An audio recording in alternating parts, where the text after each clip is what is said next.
الحمد لله دائمًا وأبدًا. لاحظوا يا بنات هذا الطفل طبعًا هو كان يلعب هو وأخته يعبّوا الإبر ماء وكل واحد يرش الثاني، الأخت أخطأت بدل ما تعبّي الإبرة ماء راحت عبّتها خَل، شوفوا كيف العين تضرّرت، يعني فعلًا تضرّرت بقوة.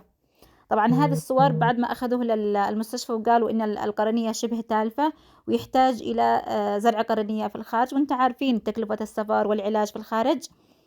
طبعًا الأخت تواصلت مع الأم عفوًا تواصلت مع الأخت عزيزة وهي من الفريق، فالأخت عزيزة طبعًا نصحتها بالريشي وعرف الأسد وتدليك بسيط حول الجفن بزيت جان، طبعًا ما كان متوفر هذيك الفترة إلا الريشي، بدأت بالريشي إلى أن توفر عرف الأسد، طبعًا ما عاد قدرت تاخذ زيت جان وكانت تدلك بالزيت زيتون العضوي.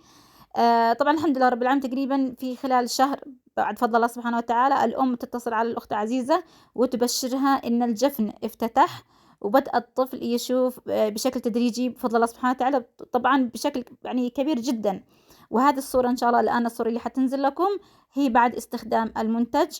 لاحظوا كيف إنه الجفن افتتح إمم، القرنية أيضًا إمم. بانت ما شاء الله تبارك الله ظهرت، وبدأ الطفل يشوف. لاحظوا هذه الصورة، هذا طبعًا بعد استخدام المنتج.